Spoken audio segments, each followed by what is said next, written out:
Here's why you should be very, very upset with Apple, whether you are for Apple or whether you are against Apple. I'm Scott with Techno Eclipse, and if you want really, really good tech commentary, maybe even the best on YouTube, hit subscribe, and I'll see you in the comment section down below. Also, don't forget to follow me on Twitter. Link will be down in the description. Also, any affiliate links you see down below are affiliate links, so buy stuff through there so I can make money.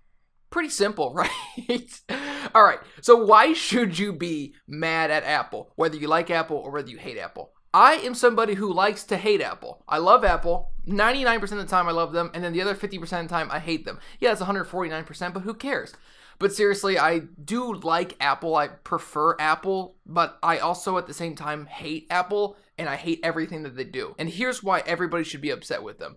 Because their drastic reduction in quality control and overall user experience is making it okay for other companies to pretty much do the same thing. For example, the notch. The notch, in my opinion, everybody made a bigger deal about it than it actually was. I didn't have a YouTube channel at the time the notch was first introduced. But in reality, the notch was a total design oversight. It was lazy. They weren't trying very hard. It just seems like it was like, oh my gosh, okay, let's put a notch on it. And it's like, it just seems like a total non-Apple move, I guess. But the thing is that once Apple does it, everybody follows suit. You saw hundreds of phones, it seems like, come out with basically the same look, with a big old notch in the middle of the screen. The notch, in my opinion, was just the laziest way for Apple to not have to put a fingerprint sensor under the screen, essentially. I think that they didn't know what to do. I think they knew what to do, but I think they kind of weren't sure if they're going to be able to put it under the screen or not. And when they weren't able to put the fingerprint sensor under the screen, the way Apple does, they go all in on everything they do because they normally do it the best. So to be fair, they did Face ID the best out of anybody. It's got the dot projection. It works with glasses. It does AR, all that stuff. It does a lot of really, really good things. It's the best Face ID that we have, but it's still a total design oversight and something that I know a lot of people have said Steve Jobs probably wouldn't have stood for, and I kind of agree with that. We have no idea. He could have been the one who designed the iPhone 10. We have no idea. We don't know how long that Apple actually plans out their phones. They could have the iPhone 25 already planned out. We don't know. But in my opinion, it was just a total design oversight, and you should be mad at them because they are literally allowing everybody else to be like, okay, we'll put a notch in the screen. It doesn't matter. Apple did it. We can do it. That is just the lazy thinking, but everybody follows Apple. I mean, look at it. The trend is Apple either copies the other competition and does it a little bit better, and then everybody copies what Apple did, or Apple sort of comes out with it first, and then everybody copies Apple. The notch and even Face ID is a pretty good example of that. I know that there were versions of Face ID before, but no one quite did it the way Apple did, and even Samsung copied them with their AR emoji, not an emoji. That's Apple's. The next reason you should hate Apple, and whether you like Apple or not like Apple, is because of their laptops. Their laptops, in my opinion, are absolutely gorgeous. Probably the best looking laptops on the planet. That's my opinion. You can have a different opinion in the comment section, but in my opinion, Apple makes the best looking laptops, and they might make the best laptop if you had an unlimited amount of money. Someone like myself who doesn't, who can build a computer, and he normally has to keep it around about $1,000. So I'm always, capped at about $1,000, and there's no new Apple MacBook Pro that I could buy, even a used 2016 15-inch MacBook Pro that I could buy that would even make any sense. So that's the reason I don't have one. But they are very, very good looking. I think we can all admit to that. Premium quality of everything about the laptop is really, really nice, except for the keyboard. So the keyboard is super frustrating. Again, it's Apple sort of being almost lazy and like either over-engineering something or just under-engineering it. Because when you think about the importance of a keyboard, think about if your keyboard, every other click on a key, it like double-clicked or it didn't respond. That would make everything take so much longer.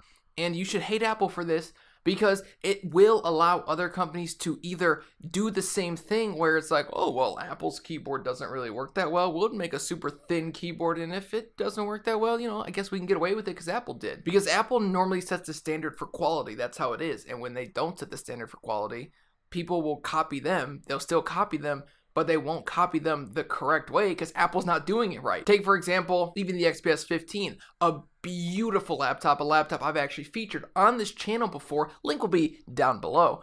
And something that I actually really liked about that laptop was the way it looked. It felt good. It felt really premium. I didn't love the carbon fiber, but they are getting thinner and thinner and thinner, and there were even reports of the XPS 15 this year with the i9 CPU overheating. Again, Apple does the same thing, overheating CPUs. They are allowing the industry to take a step back, I guess, or almost be lazy, under-engineer stuff. When Apple was originally the company that pushed everybody just a little bit forward, they were the original company with good-looking computers, and then everybody has followed suit. And now we have so many good-looking computers, even like the Huawei MateBook Pro X. I saw a video on that today. Oh my, that laptop is gorgeous. The XPS lineup is absolutely stunning. Even like the Lenovo there are a lot of beautiful laptops, and the only person to thank is Steve Jobs and is Apple, because they are the people who designed those laptops and pushed the industry towards good-looking computers and not these big old chunky bricks that are, you know, they work like laptops, but they look terrible. So with the design oversights of the MacBook Pro keyboard and even like the overheating problems with the MacBook Pro, you're beginning to see that Apple, it's not that they don't care, but they're allowing the industry to either follow them, and if the industry follows them, that's just no good. That's no good. We don't want that. We don't want the industry to follow Apple anymore. At least right now, in terms of some things. Other things we do, they do a lot of stuff very, very well. I would say their UI is the best, in whether it's on an iPad, iPhone, MacBook, or even a watch. I think it's the best user interface available, best operating systems available. I think Windows could learn a thing or two from them, and so could Android, and they have learned a thing or two from them. But Android is getting better and better, and so is Windows. As much as I hate to say it, Windows 10 is totally usable. That's not a very good compliment, but it is still usable. But another reason, and I think this is going to be my final reason why you should hate Apple, is because they are starting to value profits over the customer. And this relates to other companies as well. But if you are a die-hard Apple guy, a lot of people are, or an Apple girl, a lot of people are. Apple is a great company. The reason they're die-hard is not because fans are stupid or because everybody who buys Apple products are dumb. It's because what they offer is really, really good. It's the best. But sometimes it's not.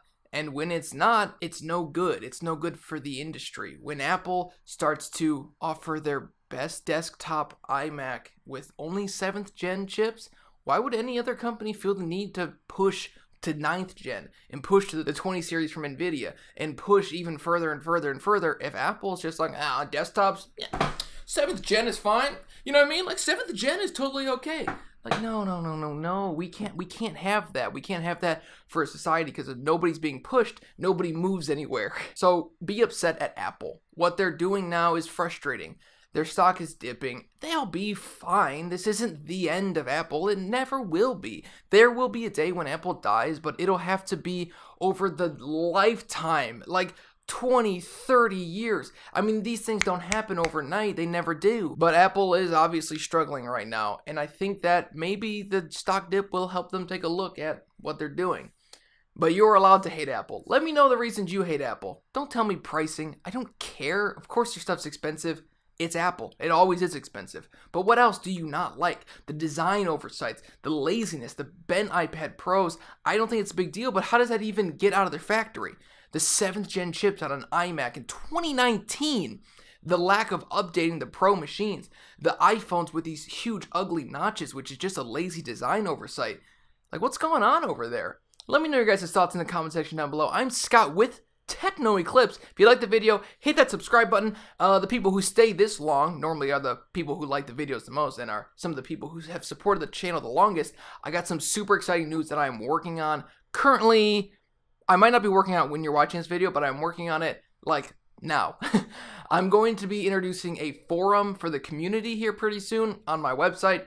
I'm super pumped about it. I'm going to do a whole website redesign. I'm working on it. It's a lot of work, and it's just going to cost me money, but I think it'll be really good for everybody. We could talk used computer parts. We could also talk just like basic Apple news, basic Windows news, just tech news in general, and maybe even some computer troubleshooting.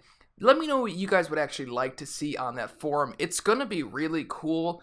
Like, I'm really, really excited about this. I've been working hard at it, and I think that I think it'll be really good just for everybody who's part of the Techno Eclipse community. So if you want to join the Techno Eclipse community, all you have to do is hit subscribe. It's super easy. I'm not even making it hard. Hit one button. I don't even need your email. I will when you sign up for the forum though, because that's just how it is. So once again, I'm Scott with Techno Eclipse. If you liked the video, hit that subscribe button, hit that like button. And if you didn't like the video, hit dislike, and I'll see you in the comment section down below. Peace out.